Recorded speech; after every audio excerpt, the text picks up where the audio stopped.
রাজশাহীবাসী একটু খেয়াল করে শুনি, আল্লাহ পাক বলেন ইয়াউমা লা ইয়ানফাউ মালু ওয়ালা বানুন ইল্লা মান আতাল্লাহ বিকলবিন সালিম। আল্লাহ পাক বলেন কিয়ামতের দিবসে যখন আল্লাহর সামনে দাঁড়াবে, তোমাদের সম্পদ, তোমাদের সন্তানাদি কোনো উপকারে আসবে না যদি আল্লাহ পাকের দরবারে একটা রোগমুক্ত নিরাপদ কলব নিয়ে হাজির হতে পারো। এটাই আল্লাহ পাকের দরবারে তোমাকে জান্নাতে যাওয়ার ওসিলা হয়ে যাবে। বোঝেন এবার, কলব যদি একটা পবিত্র আত্মা নিয়ে আল্লাহর সামনে দাঁড়াতে পারো, তাহলে এই আত্মা, পবিত্র আত্মা নিয়ে দাঁড়ানোর কারণে আল্লাহ তোমাকে জান্নাত দিবে। তোমাদের সন্তানাদি সম্পদ কোনো উপকারে কিয়ামতে আসবে না। কি উপকারে আসবে? পবিত্র একটা আত্মা, পবিত্র একটা কলব। এখন এই ব্যাপারে কিছু কথা বলবো, আপনারা শুনবেন ইনশাআল্লাহ। মানুষের দেহের দুইটা ভাগ, একটা হলো বাহ্যিক আর একটা হলো আভ্যন্তরীণ। বাহ্যিক হলো শরীরের বাহিরের অংশ, যেগুলো নাক, কান, চোখ, মুখ, হাত, পা, এগুলো বাহিরের অংশ, শরীরের অংশ। অভ্যন্তরীণ জিনিসটা হলো নফস, রূহ, কলব, যেটা আল্লাহ পাক ব্যবহার করেছেন। তিনটা অঙ্গ ভিতরে আছে। আল্লাহ পাক বলেন কেউ যদি পবিত্র একটা কলব নিয়ে আল্লাহর সামনে দাঁড়াতে পারে, তাহলে সে জান্নাতে যাবে। বোঝেন, মানব দেহের রাজধানী হলো কলব। মানব দেহের রাজধানী কি? কথা বলে না। মানব দেহের রাজধানী কি? কলব। বুঝেন, আমাদের বাংলাদেশের রাজধানী কোনটা? ঢাকা। যদি কোনো শত্রু দেশ যদি আক্রমণ করে, প্রথমে রাজধানী শহরে আক্রমণ করে। কেননা রাজধানী যদি দখলে এসে যায়, তাহলে দেশ দখলে এসে যায়। শয়তান মানুষের ওপরে আক্রমণ করতে প্রথমে কলবের ওপরে আক্রমণ করে। যদি কলবটা শয়তানের কন্ট্রোলে নিতে পারে, পুরো বডিটা শয়তানের কন্ট্রোলে চলে যায়। এজন্য দেহের বাহ্যিক অঙ্গের যেরকম চিকিৎসা করা দরকার, তার চাইতে বেশি দরকার হলো কলবের চিকিৎসা করা। কারণ আপনার হাত পা সুস্থ আছে, দেহ নাক কান সব সুস্থ আছে, তারপরেও মরা লাগবে কি না? লাগবে। কিন্তু কলবের মরণ নাই, এটা হলো শুধু স্থানান্তর হয়। রুহুটা এখান থেকে ঊর্ধ্ব জগতে যায়, নাই নিম্ন জগতে যায়। কিয়ামতের ময়দানে এটা আল্লাহর সামনে দাঁড়িয়ে যাবে। তাহলে এই দেহের চাইতে কলবের দাম একটু বেশি, নাকি বলেন? কথা বলে না, বেশি না? এবার বোঝেন, কলবটাকে রোগ মুক্ত করতে হলে কি করতে হবে? আল্লাহর হাবিব বলেন কলবের বড় বড় 5টা রোগ হয়। জোরে বলেন, কয়টা? প্রথম নাম্বার রোগ হলো শিরিক ও কুফর। কলবের ভিতরে শিরিক ও কুফর যদি এসে যায়, আমার বাপজি জীবনে নামাজ পড়েছেন, রোজা রেখেছেন, হজ করেছেন, যাকাত দিয়েছেন, তাসবিহ তাহলিল যা করেছেন, যদি আল্লাহর সাথে কাউকে শরীক করে থাকেন, যদি শিরিক করে থাকেন, আপনার সব আমল বরবাদ হয়ে যাবে, নষ্ট হয়ে যাবে। রাসূল বলেন কলবের প্রথম রোগ হলো শিরিক। যদি কলবে ঢোকে, কলব নষ্ট হয়ে যায়। আর এটা থেকে বাঁচার জন্য নবী বলেন বেশি বেশি জিকির করবা, লা ইলাহা ইল্লাল্লাহ, লা ইলাহা। আল্লাহর হাবিব বলেন জিকির করিতে করিতে যাহার জিহ্বা তরুতাজা থাকিবে, কিয়ামতের ময়দানে হাসিতে হাসিতে আল্লাহর জান্নাতে যাবে। নবীজি বলেন প্রথম রোগ হলো শিরিক। বুঝেন বাজান, ধরবো কিন্তু আমি। প্রথম রোগ হলো শিরিক, যা কলবে হয়। এটা থেকে বাঁচার জন্য আমল হলো বেশি বেশি কি পড়া? কি পড়া? কোন জিকির? মাশাআল্লাহ। দ্বিতীয় নাম্বার রাসূল বলেন আর 4টা রোগ দেহের 4টা জিনিসের কারণে হয়। মানব দেহটা 4টা জিনিসের সমন্বয়ে গঠিত। একটা হলো আগুন, আর একটা হলো পানি, আর একটা হলো বাতাস, আর একটা হলো মাটি। মানব দেহের ভিতরে আগুন আছে, পানি আছে, বাতাস আছে, মাটি আছে। 4 রঙের মশলা দিয়া আল্লাহ পাক দেহটাকে সৃষ্টি করেছে। আগুন ভিতরে থাকার কারণে আগুনের একটা স্বভাব হলো, আগুন যখন জ্বালায়া দেন, আগুন কি নিচের দিকে যায় না উপরের দিকে ওঠে? আগুনের স্বভাব হলো উপরে ওঠা। এজন্য মানুষের ভিতরে আগুন থাকার কারণে মানুষের ভিতরে তাকব্বুরি আসে, মানুষের ভিতরে অহংকার আসে। চলতে গেলে বুক উঁচু করে হাঁটে, মাথা উঁচু করে হাঁটে, বড় গলায় কথা বলে, এমন মানুষ কি সমাজে নাই? আল্লাহর হাবিব বলেন দেহের ভিতরে আগুন থাকার কারণে ভিতরে অহংকারী ভাব এসে যায়। যদি এই ভাবটা দূর করতে চাও, আল্লাহর হাবিব বলেন 5 ওয়াক্ত নামাজ পড়বা। কারণ মানুষ যখন অহংকার করে কপাল তার উঁচুতে রাখে, বুক টান করে হাতে, কিন্তু 5 ওয়াক্ত নামাজে যখন কপালটা নামাতে নামাতে এত নিচে নামিয়ে দেয়, যার নিচে আর কোনো নিচু নাই, মাটির সাথে কপালটা লাগিয়ে বলে সুবহানা রব্বিয়াল আলা, ও রব তুমি পবিত্র। আল্লাহর হাবিব বলেন যে মানুষটা 5 ওয়াক্ত নামাজ এই মাটির মধ্যে সেজদা দেয়, জমিনে সেজদা দিয়ে আদায় করে, আল্লাহ পাক তার কলবের অহংকারটা দূর করে দেয়। এখন বোঝা লাগবে আমাদের সমাজ আবার একদল ফতুয়া বেরিয়ে সারা গ্রাম ঘোরে, অসুখ নাই, মসজিদে গেলে চেয়ারে বসে নামাজ পড়ে, এরকম ভদ্রলোক আছে না নাই? কথা বলে। এই লাঠি ভর দিয়ে হাঁটতেছে, লাঠি সারা হাঁটতেছে, নাই লাঠি ভর দিয়ে হাঁটতেছে, সারা এলাকা ঘুরতেছে, কোনো অসুখ নাই। মসজিদে গেছে ভদ্রলোক, তখন চেয়ারে বসে এরকম এরকম মাথা ঝুঁকাইতেছে, আছে না? কথা বলেন না কেন? এটা কপাল যদি মাটিতে না লাগে অহংকার দূর হবে না। অহংকার দূর করার জন্য কপাল, উঁচু কপালটা মাটিতে লাগাতে হবে। আপনি তো এরকম করে মাথা ঝুঁকাচ্ছেন, আপনি তো সেজদা দিচ্ছেন না। রাসূল বলেছেন নামাজ যদি দাঁড়িয়ে পড়তে না পারো বসে পড়ো। আপনি চেয়ারে বসবেন কেন? বসতে গেলে আপনি যদি বাবু মেরেও বসতে হয়, এটা বোঝেন কি না? এভাবে যদি পা দিয়ে বসেন তাও বসতে পারবেন, তথাপি হামাগুড়ি দিয়ে যাওয়ার মতো হলেও সেজদা মাটিতে করতে হবে, জমিনে সেজদা করতে হবে, তাহলে অহংকার দূর হবে। মাথা ঝুঁকাচ্ছেন, আপনার ভিতরে অহংকার দূর হচ্ছে না, যার কারণে মসজিদেও বড় গলায় কথা বলেন, ইমাম সাহেবের সামনেও বড় গলায় কথা বলেন। কথা বলেন ঠিক কিনা? আছে না এমন মানুষ? আছে, অহংকার দূর হচ্ছে না। আল্লাহর হাবিব বলেন প্রথম রোগ হলো অহংকার। বাঁচার জন্য 5 ওয়াক্ত নামাজ পড়লে অহংকার দূর হয়ে যায়। সুবহানাল্লাহ বলেন। রাসূল বলেন দ্বিতীয় নাম্বার মানব দেহের ভিতরে যেটা আছে সেটা হলো মাটি। মাটির একটা স্বভাব হলো, মাটির ভিতরে একটা বদ অভ্যাস আছে, মাটি হলো কৃপণ প্রকৃতির হয়। মাটির ভিতরে আল্লাহ সব ক্ষমতা দিয়েছে, কিন্তু মাটি কাউকে কিছু দিতে চায় না। বীজ বপন করতে হয়, সার দিতে হয়, পরিচর্যা করতে হয়, তারপরে মাটি থেকে ফসল পাওয়া যায়। আল্লাহর হাবিব বলেন মানুষের দেহের ভিতরে মাটি থাকার কারণে মানুষও কৃপণ হয়ে যায়, মানুষ কৃপণতার স্বভাবে পরিণত করে। এই কৃপণতার স্বভাবকে দূর করার জন্য আল্লাহ পাক দিয়েছে ওয়াইতা ইজ্জাকা, যদি সময় মতো যাকাত দাও তোমার ভিতর থেকে কৃপণতার স্বভাবটা আল্লাহ দূর করে দিবে। আল্লাহ আমল করার তৌফিক দান করুক, বলেন আমিন। কিছু ভুলের কারণে নামাজ কবুল হয় না। এর মধ্যে একটা ভুল হলো যাকাত যদি কেউ না দেয়, হালাল সম্পদের যাকাতও যদি কেউ না দেয় তার নামাজ কবুল হয় না। আজকে বাংলাদেশে যত সম্পদশালী আছে মুসলমানের ভিতরেও, তারাও যদি সঠিকভাবে যাকাত দিত, দেশের গরিব মানুষেরা না খেয়ে মরতো না, মানুষের অভাব দূর হয়ে যেত। কিন্তু যাকাত দেওয়ার সময় মানুষ হিসাব করে নিজের সম্পদের যাকাত দেয় না। কেউ যদি যাকাত দিতেও চায় কি করে, আপনার 10 লাখ টাকা যাকাত আসছে, 2 লাখ টাকা দিয়ে ওই শাড়ি আর লুঙ্গি কিনে ছিটে দেয়, এটা পেপার পত্রিকায় ছাইড়িয়া দেয় আমি যাকাত দিতেছি। কথা কর না কে? অনেক দোকানে আবার লেখা থাকে এখানে যাকাতের শাড়ি পাওয়া যায়, যাকাতের লুঙ্গি পাওয়া যায়। অবাক হয়ে গেলাম, যাকাতের লুঙ্গি আর শাড়ি এটা আবার কোন ফ্যাক্টরিতে বানানো হয়? মানে এটা এত নর্মাল করে বানানো হয়, এত অ্যাবনর্মাল করে বানানো হয়, যা কাউকে দেওয়ার পরে যদি একদিন পরে পরের দিন গোসল করে এসে যদি লুঙ্গি ধুয়ে দিয়ে পরে তাইলে আর পরা যায় না, ঠিক না? অবশেষে এটা ছাগলের গলায় পেঁচায়া দেওয়া লাগে, এটা আর পরার যোগ্য থাকে না। মানুষ দেখানোর জন্যই যাকাত দেওয়ার দরকার নাই, যাকাত কবুল হবে না। 10 লাখ টাকা যাকাত এসেছে, 1 লাখ টাকার শাড়ি লুঙ্গি কিনে দিছাও, আর যাকাতের টাকা দিয়ে কোরবানি দিয়ে সমাজে নাম ফুটাইতে চাও। যাকাতের টাকা দিয়ে কোরবানি দেওয়া আর পেশাবের পানি দিয়ে ওযু করা সমান কথা, একটাও কবুল হবে না।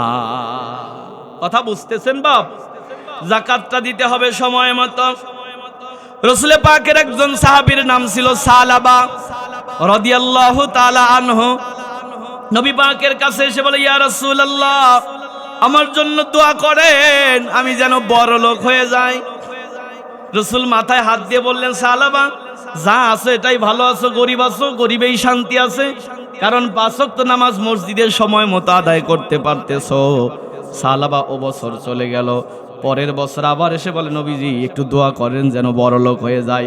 রাসূল বললেন, সালাবা, 5 ওয়াক্ত নামাজ সময় মতো পড়তেছো, এটা তোমার উপকার হচ্ছে, গরিব আছো, ভালো আছো। ইন্নী উহিব্বুল ফুকারা, নিশ্চয় আমি গরিবী হালতকে ভালোবাসি।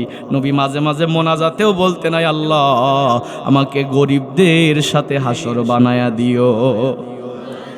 সাহাবায়ে কেরাম প্রশ্ন করলেন, ইয়া রাসূলুল্লাহ, আপনি গরিবদের সাথে হাসরে উঠতে চান, কারণ কি?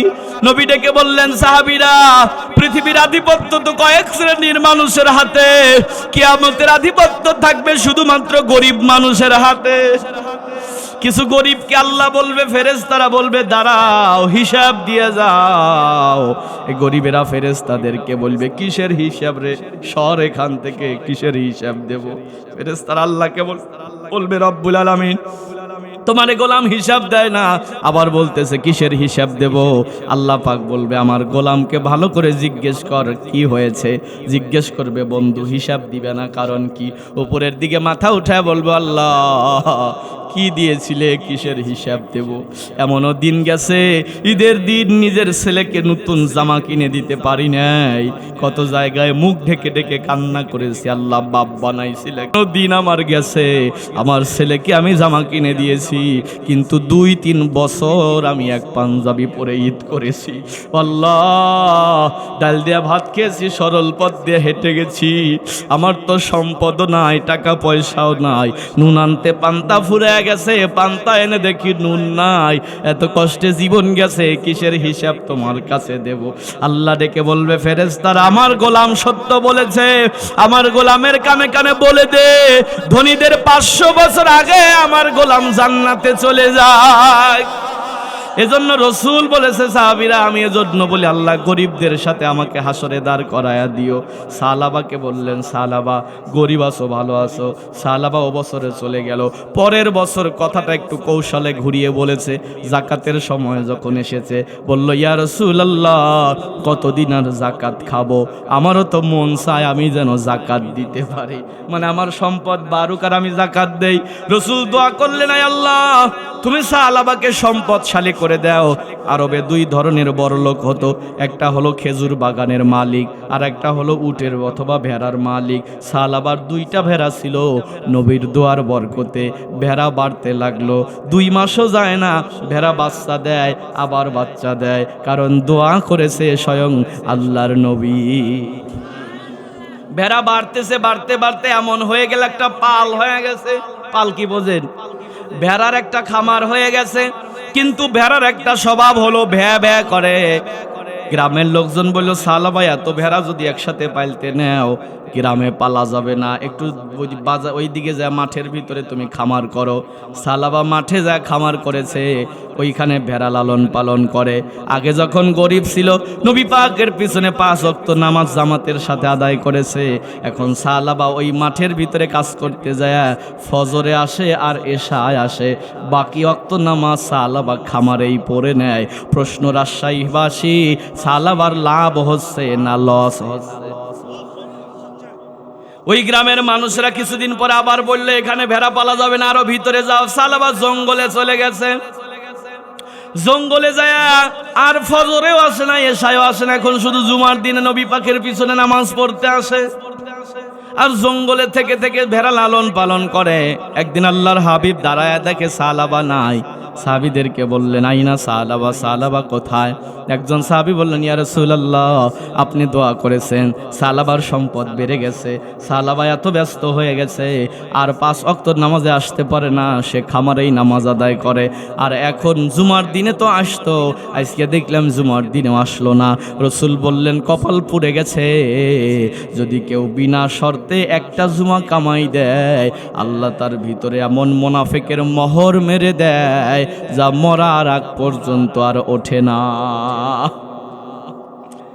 এভাবে চলতেছে, একটা বছর চলে গেল, সম্পদের যাকাত আসতেছে যেটা, নবী পাক যাকাত তোলার জন্য সরকারিভাবে সাহাবীদেরকে পাঠিয়ে দিতেন, বিভিন্ন অঞ্চলের যাকাত তোলা হতো। আল্লাহর হাবিব বললেন, সাহাবীরা তোমরা যারা এই দিকে যাবে তোমার ভাই সালাবার কাছ থেকে যাকাত এনো, কারণ সালাবার ভেড়া বেড়ে গেছে, যাকাত হয়েছে। সাহাবীরা গেছে সালাবার কাছে, ভাই আল্লাহ তো অনেক দিয়েছে, যাকাতের সম্পদগুলো দাও। সালাবা বলতেছে, ওই এলাকা দিয়ে উঠায়া যাওয়ার সময় দেখা করিয়া যায়।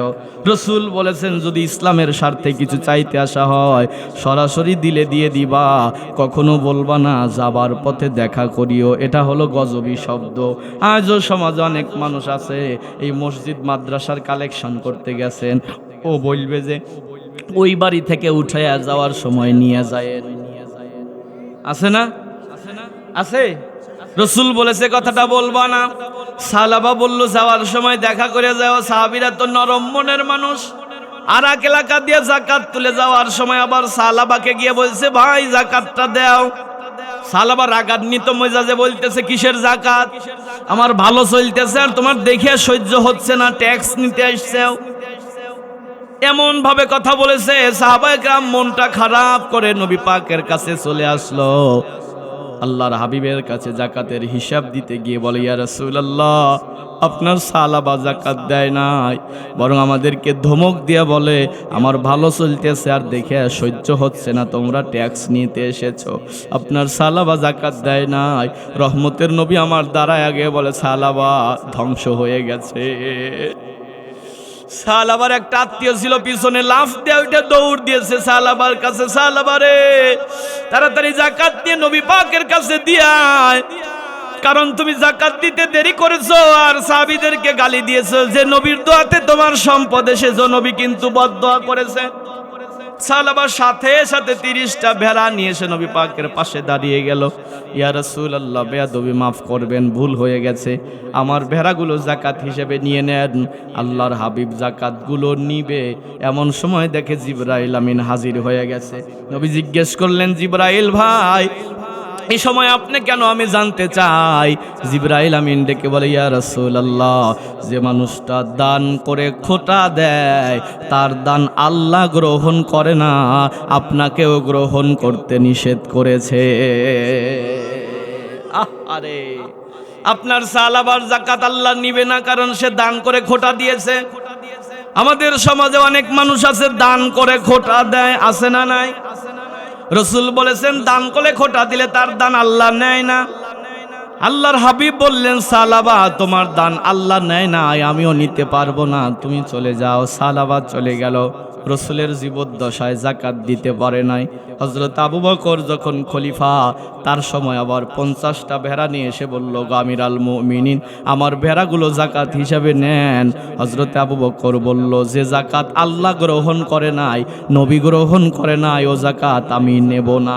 হযরতে ওমরের শাসনামলেও সালাবা এসেছিল, ভাই ওমর আমার যাকাতগুলো নেন। ওমর বলল, যে যাকাত আল্লাহ নেয় নাই, আল্লাহর রসুল নেয় নাই, ও যাকাত আমি ওমর নেওয়ার সাহস করি না। আপনারা কি বুঝতেছেন আমার কথা? তার মানে যাকাত দিতে হবে। যাকাত যদি কেউ না দেয় আল্লাহর কাছে ধরা খেয়ে যাবে। কিয়ামতের ময়দানে তার সম্পদগুলো সাপ বানায় তার শরীরে পেঁচিয়ে দেয়া হবে, বারবার তাকে দংশন করবে আর বলবে, আমি তোর সেই সম্পদ যা যাকাত দেশ নাই। বড় কথা হলো, রসুল বলেছেন যাকাত দিলে সম্পদ পবিত্র থাকে, পরবর্তী প্রজন্ম পর্যন্ত সম্পদ থেকে যায়। আর যাকাত না দিয়ে সম্পদ রেখে গেলে 3 পুরুষের মধ্যে যায় যাকাত ওই সম্পদ ফুরাইয়া যায়, পরবর্তী প্রজন্মরা ভিক্ষা করে খাওয়া লাগে। সমাজে এখনো দেখবেন অনেক মানুষ আছে যার বাড়িতে মানুষেরা কামলা দিত, অথচ তার নাতিপুতিরা এখন আর একজনের বাড়িতে কামলা দেয়। হয় না এরকম? রসুল বলেছেন যাকাত যদি না দেয় ওই সম্পদ থাকে না। 3 পুরুষ, সাল ছেলে, নাতিপুতি, পরিণাতির বেলায় যায় সম্পদ থাকবে না, সে আর এক বাড়িতে ভিক্ষা করে খাওয়া লাগবে। যাকাত না দিলে এত বড় ক্ষতি হয়। আপনারা কি বুঝতেছেন আমার কথা? চলেন এবার সামনের দিকে যাই। রসুল বললেন 2 নাম্বার, দেহের ভিতরে আছে মাটি, মাটি থেকে বাঁচা। মাটির স্বভাব হলো কৃপণতা, কৃপণতা থেকে বাঁচার জন্য যাকাত দিতে হবে, কৃপণতার স্বভাব দূর হয়ে যাবে। 3 নাম্বার, মানুষের দেহের ভিতরে আছে বাতাস। বাতাসের স্বভাব হলো বাতাস অসম্যতা বজায় করে। এই যে বাতাস বইতেছে, আমাদের কষ্ট হচ্ছে, বাতাস এভাবেই বয়ে চলছে। সমাজের মধ্যে এমন কিছু মানুষ আছে যারা অসম্যতা বজায় করে, ধনী গরিব চেনে না, সবার কাছ থেকে ট্যাক্স নিয়ে চলে। আজও সমাজে আমার দেশের কথা বলি, অনেক মানুষ এমন আছে, অনেক চেয়ারম্যান, অনেক মেম্বারও এমন আছে ভিক্ষা করে টাকা খায়। আপনারা বলতে পারেন হুজুর কেমনে খায়? আমাদের সমাজে অনেকে আছে বিধবা ভাতার কার্ড, বয়স্ক ভাতার কার্ড, এগুলো তুলতে যায়, আর মেম্বার সাহেব বলে যে 8,000 টাকা লাগবে। মহিলাটা বলে বাবা 2,000 আছে, আর তো গোছাইতে পারি না, বলে 10,000 দিয়ে নেওয়ার জন্য কত মানুষ ঘুরতেছে। মহিলাটা অবশেষে ভিক্ষা করে টাকা দেয়, আর ও চেয়ারে বসে ভিক্ষার টাকা খায়। ভুল বললাম? হ্যাঁ আছে, এটা হলো অসম্যতা বজায় করা। আপনি হিসাব করবেন, রাসূল বলেন এই রোগের যদি চিকিৎসা করাতে চাও তাহলে হজ করো, হজ করলে এই রোগের চিকিৎসা হয়ে যাবে।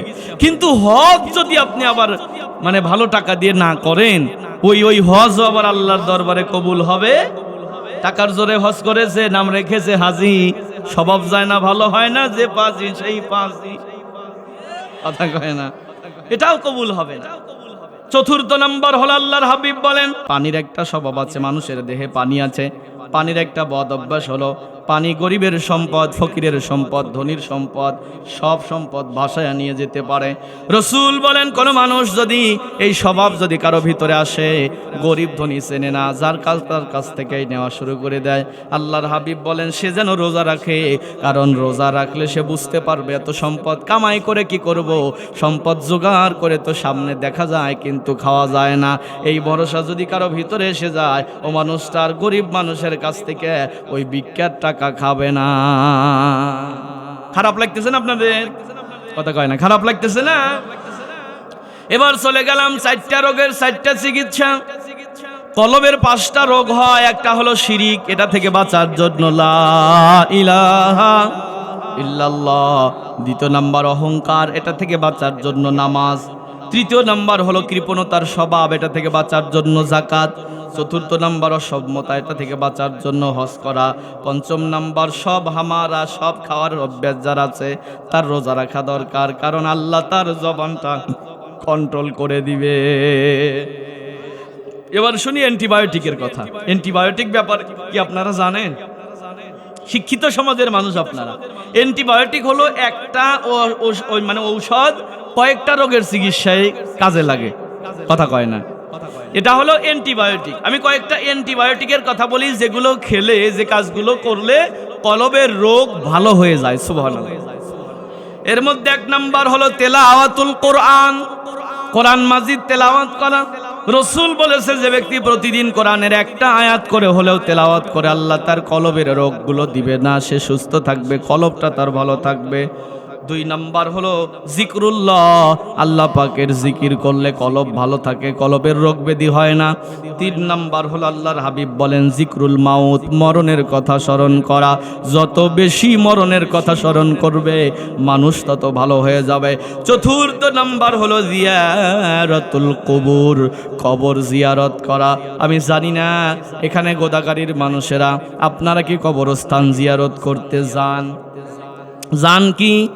সমাজের নতুন কিছু হুজুর হয়েছে, এটা কিন্তু আবার ফতুয়াবাজি করে, কবর জিয়ারত করা বেদাত বেদাত এই বলে মানুষকে কবর জিয়ারত থেকে দূরে সরাতে চায়। অথচ রাসূল বলেছে সাহাবীরা আমি তোমাদেরকে কবর জিয়ারতের ব্যাপারে নিষেধ করেছিলাম, কিন্তু এখন তোমাদেরকে বললাম শোনো, ফাজুরুহা, হাদিসের শব্দ ফাজুরুহা, তোমরা তার জিয়ারত করবা। আল্লাহর হাবিব বলেন বাপ মা, দাদা দাদি, নানা নানি, সন্তানাদি, পীর বুজুর্গ, শিক্ষক, এদের কবর জিয়ারত করা হলো সুন্নাহ। কিন্তু কবরে যায় মাথা ঠেকানো, কবরে যায় কিছু চাওয়া, কবরে যায় গড়াগড়ি করে কিছু বলা, এটা হলো শিরিক। রাসূল বলেছেন কবর জিয়ারতে যাবে, তবে কিছু তার কাছে না চায়, তাকে যা পারো দিয়ে আসবে। চাঁপাইনবাবগঞ্জবাসী, ভোলাহাটবাসী, সব জায়গা কথা আমি বলেছি, এখানেও বলে যাই বাজান, কবরস্থানে বেশি বেশি গমন করবেন, কলবের রোগের চিকিৎসা হয়ে যাবে।